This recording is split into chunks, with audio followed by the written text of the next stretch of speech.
Hello friend, તમારું સ્વાગત છે મારા કિચનમાં. આજે આપણે બનાવશું બટેટા અને મેંદા વગરના મોઢામાં નાખો તો મલાઈની જેમ જ પીગળી જાય તેવા મલાઈ કોફતાનું શાક.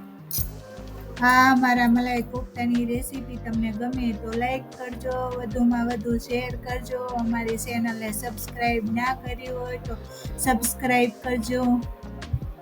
ગેસ શરૂ કરી અને કઢાઈ મૂકી તેમાં આપણે 3 ટેબલ સ્પૂન તેલ ગરમ કરવા મૂકશું.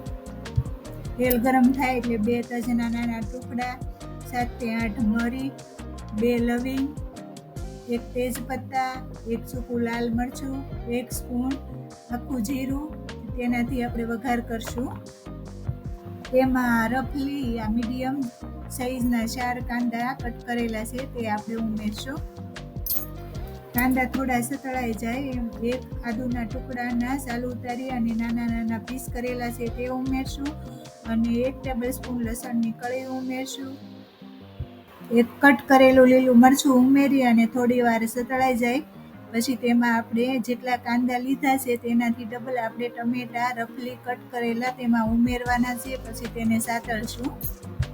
1 ટીસ્પૂન મીઠું ઉમેરી અને તેને આપણે સતળાવવા ધીમી આંચ ઉપર રહેવા દેશું. હવે આ બાજુ આપણે કોફતા બનાવવાની તૈયારી કરી લેશું. કોફતા બનાવવા માટે આપણે આ બધી સામગ્રી લેવાની છે. એમાં 150 ગ્રામ આપણે મોળો માવો લીધો છે, એમાં 100 ગ્રામ પનીર લીધું છે, કટ કરેલા કાજુ દ્રાક્ષ લેવાના છે અને મેંદાની જગ્યાએ આપણે રેગ્યુલર વાપરતા રોટલીનો લોટ વાપરવાનો છે. માવો અને પનીરને આપણે એક સીણીએથી ખમણી લેશું અને તેમાં આપણે સ્વાદ માટે ઝીણા કટ કરેલા તીખા મરચાં ઉમેરશું, 1 સ્પૂન કટ કરેલા લીલા ધાણા ઉમેરશું, ½ ટીસ્પૂન મીઠું અને ½ ટીસ્પૂન ધાણા જીરું ઉમેરી આ બાજુ આપણે ટમેટાની ગ્રેવી સાતળવા મૂકી છે તે ટમેટા સતળાઈ ગયા છે તેમાં પાણી ઉમેરી અને થોડી વાર ઢાંકી અને રહેવા દઈશું. માવો અને પનીર અને આ બધા મસાલા નાખેલા મસળી અને એકદમ લીસો કરવાનો છે. જેમ આપણે રસગુલ્લાનો માવો કેમ બનાવી છે અને રસગુલ્લા બનાવી અને એકદમ લીસું કરવી તેવું લીસું કરવાનું છે અને જરૂરિયાત પ્રમાણે તેમાં ઘઉંનો લોટ ઉમેરતું જવાનું છે. થોડો થોડો કરતાં આપણે તેમાં 3 સ્પૂન આપણે રેગ્યુલર રોટલી બનાવતા હોય તે ઘઉંનો લોટ લીધો છે તે ઉમેર્યો છે. આ બાજુ આપણે ગ્રેવી માટે કાંદા ટમેટા સાતળવા મૂક્યા હતા તે સતળાઈ અને એકદમ પરફેક્ટ રેડી થઈ ગયા છે. હવે તેને આપણે ઠંડા કરવા મૂકી દઈશું. આ કટ કરેલા કાજુ અને દ્રાક્ષને આપણે મિક્સ કરી અને આ બાજુ આપણે કોફતાનો માવો છે તેના લુવા કરી તેની વચ્ચે કાજુ દ્રાક્ષનું આવી રીતે પૂરણ પૂરશું અને 2 હથેળી વચ્ચે લઈ અને તેને એકદમ ગોળ શેપ આપવાનો છે. જેવો ગુલાબજાંબુ અને રસગુલ્લાને આપણે શેપ આપતા હોય તેવો આપવાનો છે અને આવી રીતે આપણે કોફતા તૈયાર કરશું.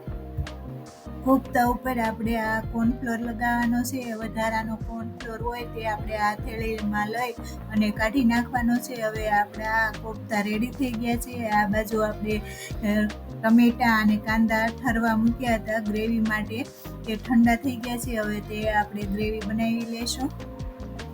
ગ્રેવીને પીસવી ત્યારે તેમાં 7 થી 8 કાજુ ઉમેરી ગ્રેવી સાથે તેને પણ પીસી લેવાના છે.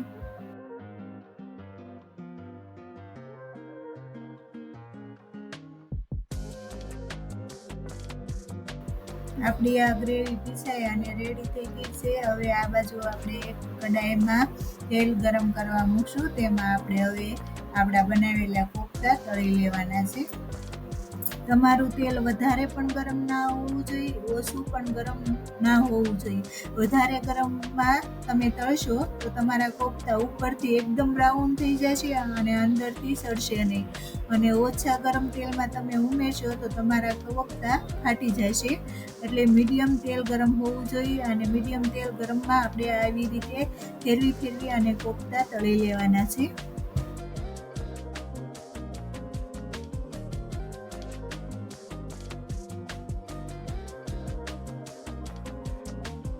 આવા ગોલ્ડન કલરના આપણે કોફતા તળી લેશું. હવે આપણા બધા કોફતા તળાઈ અને રેડી થઈ ગયા છે. ગેસ શરૂ કરી તેના ઉપર કઢાઈ મૂકી અને તેમાં 1 સ્પૂન આપણે બટર ઉમેરશું, 1/4 ટીસ્પૂન હળદર ઉમેરશું, 2 ટીસ્પૂન લાલ મરચું પાવડર ઉમેરશું, 1 ટીસ્પૂન ધાણા જીરું પાવડર ઉમેરશું, હાફ ટીસ્પૂન કિચન કિંગ મસાલો ઉમેરશું. હવે તેને બટરમાં આપણે શેકી લઈશું. હવે તેમાં આપણે આ બધી ગ્રેવી ઉમેરી દઈશું. 2 ટીસ્પૂન ટમેટો કેચઅપ ઉમેરશું, સ્વાદ અનુસાર મીઠું અને 2 ટીસ્પૂન આ ઘરની ફ્રેશ મલાઈ છે તે ઉમેરશું.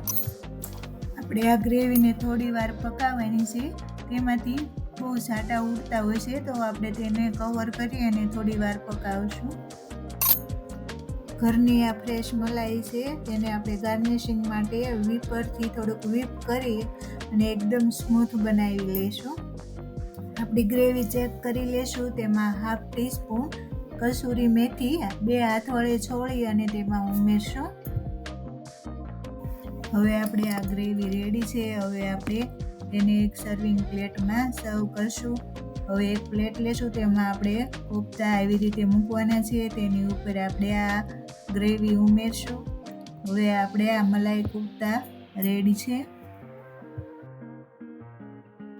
હવે આ મલાઈ કોફતા રેડી. તેને મોઢામાં મૂકો ત્યાં પીગળી જાય તેવા અને તેને જોતાં જ મોઢામાં પાણી આવી જાય તેવી તમે રોટલી કે ભાખરી અને રાઈસ સાથે પણ ખાઈ શકો છો. તેવી અમારી આ રેસીપી તમને ગમે તો કોમેન્ટ કરજો. અને આવી નવી નવી રેસીપી તમારે જોવી હોય તો અમારી ચેનલમાં જઈ તમે જોઈ શકો છો. Bye bye.